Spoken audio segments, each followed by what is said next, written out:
శ్రీ మహాగణాధిపతయే నమః. ఐం మహాసరస్వత్యే నమః. శ్రీ లలితాంబికాదేవ్యే నమః.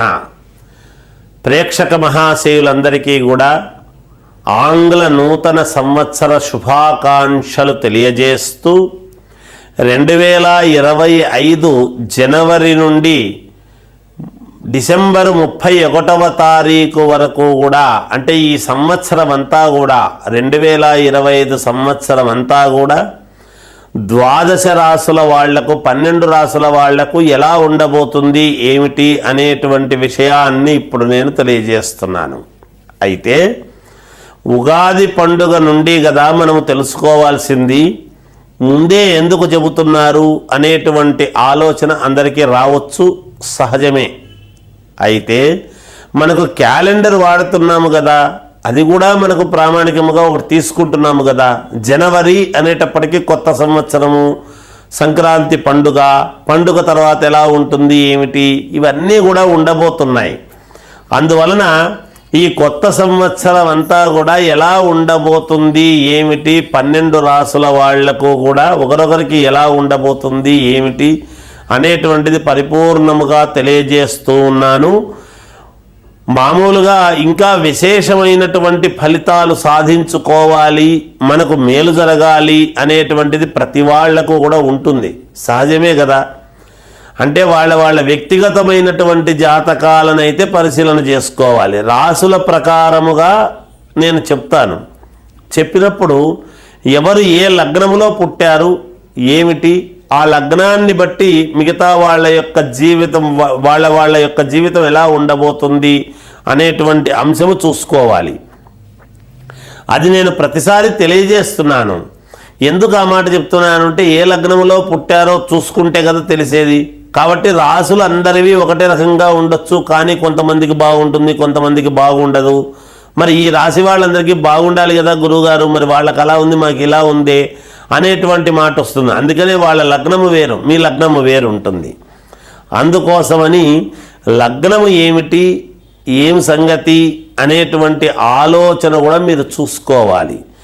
ఏది ఏమైనా ఈ 2025 సంవత్సరము ఇంకా మీకు మెరుగైనటువంటి ఫలితాలు, బాగా మేలు జరగాలి అంటే ఉగాది పండుగ నాడు పరిహారాలు అవి ఏమిటి ఏమి సంగతి అనేది తెలియజేస్తాం.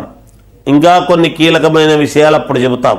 అయితే ఇప్పుడు ముఖ్యంగా అసలు ఎలా ఉండబోతుంది, ఎవరికి ఎలా ఉంటుంది అని తెలిస్తే దాన్ని తగు జాగ్రత్తలు తీసుకుంటారు అందరూ కూడా అనేటువంటి ప్రామాణికతతో చెప్పేటువంటి విధానము. కాబట్టి అంతేకాకుండా అందరికీ కలిసి ఒకటే పరిహారం ఉంటుంది ఎప్పుడూ కూడా. పరిహారం ఏమిటి అంటే, మీరు ఏ రాశి వాళ్ళైనా సరే 12 రాసుల వాళ్ళు కూడా ఎవరైతే ఈ సంవత్సరము గోవును ఎక్కువగా సేవిస్తారో, గోవుకు గ్రాసమది ఇస్తారో, అలాగే గోవుకు కాస్త ఈ ఆకుకూరలు లాంటివి పెట్టడము అవి చేస్తారో వాళ్లకు మేలు కలుగుతుంది. అంతేకాకుండా గణపతికి విశేషముగా, గణపతి ఎక్కడ దేవాలయములో ఉండినా గణపతికి విశేషముగా పసుపు నీళ్లతో ఎవరైతే ఎక్కువగా అభిషేకము చేస్తారో వాళ్లకు చాలా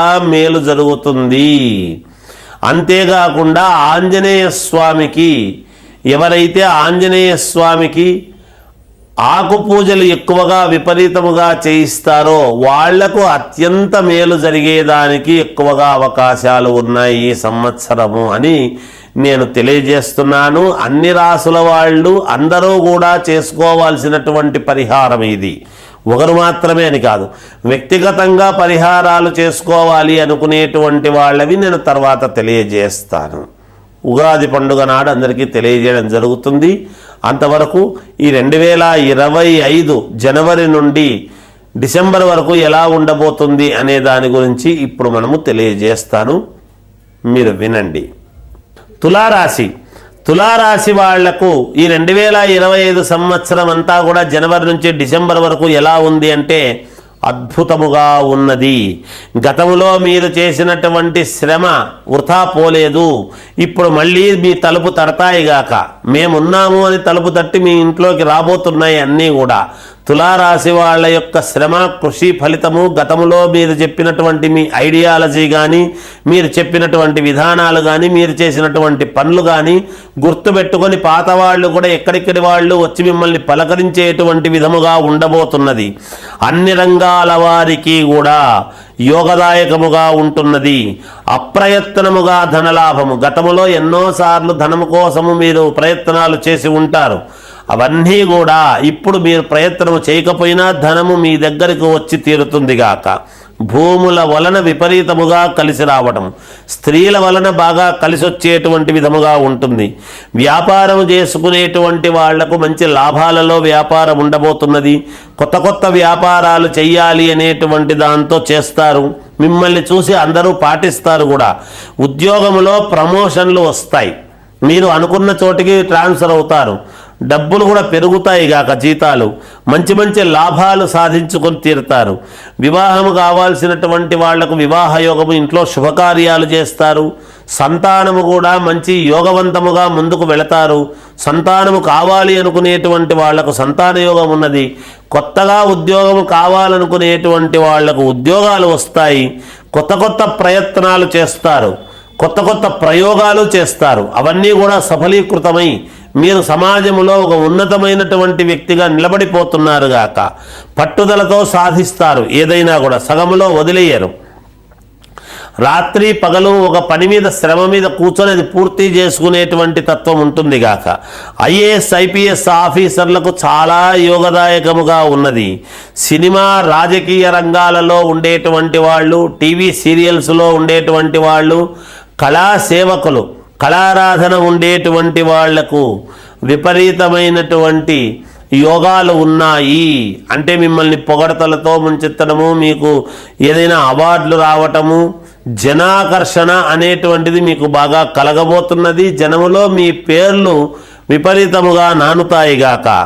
విద్యార్థిని విద్యార్థులకు చాలా యోగదాయకముగా ఉన్నది. ఈ సంవత్సరము వీళ్ళు ఒక వెలుగుతారుగాక. వజ్రము ఎలా అయితే వెలుగుతుందో ఈ సంవత్సరము మాకు అద్భుతముగా ఉంది అని సంతోషించే విధముగా తులారాశి వాళ్లకు ఉండబోతున్నది. జయోస్తు. దేహ సమస్యలు, శారీరకమైనటువంటి కష్టము కాబట్టి శరీరానికి అలసట, నరాలకు సంబంధించినటువంటి బాధ, ఇట్లాంటివి ఏమైనా ఉండవచ్చునుగాక. గవర్నమెంట్లో ఉన్న వాళ్లకు కొన్ని ఇబ్బందులు కలగవచ్చు. ఎందుకంటే గతంలో చేసినటువంటివి కొన్ని ఇబ్బందులు కలిగే పరిస్థితి ఉన్నది. ఐఏఎస్ ఐపీఎస్ ఆఫీసర్లకు యోగవంతముగా ఉన్నది, బాగుంటుంది గాక. డాక్టర్లకు కొంచెము మధ్యమముగా ఉంటున్నది. అలాగే వ్యాపారస్తులకు, వ్యాపారం చేసుకునేటువంటి వాళ్లకు పర్వాలేదు, కొంతవరకు లాభముగా ఉంటుంది. ఉద్యోగస్తులకు చిన్నపాటి ఇబ్బందులు అనేటువంటివి ఉంటాయి, కానీ నెగ్గుకొస్తారుగాక. అలాగే విద్యార్థిని విద్యార్థులు బాగా శ్రమపడి చదవాల్సినటువంటి ఇది ఉంటుంది, యోగదాయకముగా ఉంది. విదేశాలకు వెళ్ళాలి అనుకునేటువంటి వాళ్ళు వెళ్ళవచ్చునుగాక. సినీ రాజకీయ రంగాల వాళ్లకు అధిక శ్రమ అనేటువంటిది ఉంటుంది. తద్వారా జీవితము బాగుపరుచుకునేటువంటిది కూడా మీ చేతుల్లోనే ఉండబోతున్నది. ఇది వృశ్చిక రాశి వాళ్ళ యొక్క ఈ విధి విధానము. ఏది ఏమైనా మీ వ్యక్తిగతమైనటువంటి జాతకాలను పరిశీలన చేసుకోండి. మేలు జరుగుతుంది. జయోస్తు.